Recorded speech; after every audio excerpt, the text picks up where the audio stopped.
Parcel na naman.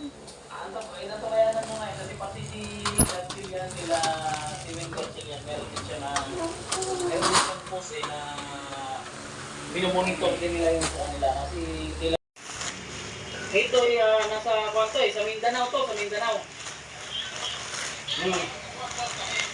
Gaya ng sapatos. Oo nga, doble nga siya kasi may nila akong bag. 27 pesos. Kaya lang, doble. Yan, tinulog na nila nito. Dalawa. Dalawa, 27 pesos? Hindi isa. Medyas. Dahil kong media sa taas. Ito ilalagyan namin ng sapatos para hindi maalikabukan ng aming sapatos. Parang dust bag. 30 pieces. Large. Oh. Ngayon, hindi na Kaya natin na iba. kulang pa yan eh. Hindi lang swerte ang sapatos natin. Ito, ikaw ang madaming sapatos. Ito ang maraming sapatos. Ayan, lit-lit naman. Ano ba yan? Sa'yo isa. Ayan ba yan? Pang ano lang to, pang palengke.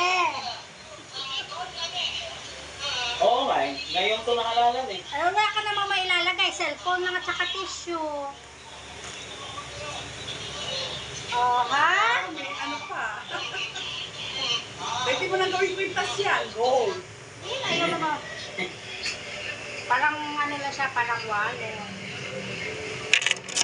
Kaya Ano na, kasi idol set mo sa akin pwede eh. mo ilagay. Pwede naman yan. Hindi man tayo nakasupport friend eh. sa'yo. Cellphone lang at Hindi ka pera. friend sa Facebook eh. Dapat friend ka sa Facebook para masend ko sa'yo.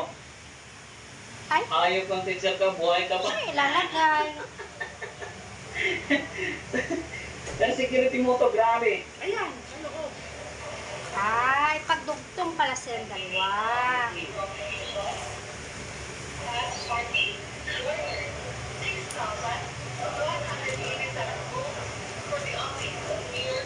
Meron din nga vlog si Maharlika dyan, meron din. Opo. Kasi nakita ko yung sa choice to eh. Choice na. Kaya pala, hindi nakapasok si Ator. Pakita ko sa inyo. Wallet. Si Attorney Vic Rodriguez, nandahil daw doon sa nadaya din. Tapos cellphone, cash siya na. Diba? Sisimba lang kami. Kailangan mahaba yung sa akin eh. Pag ganyan kayo sinan. Ganito lang siya. Ayan mo na. Hindi, meron Mga akong ano doon. galaxy, nakauwi naman talaga si Pierre. Hindi na totoo lang. 27 pesos. Hindi lang nga sa ngayon ka.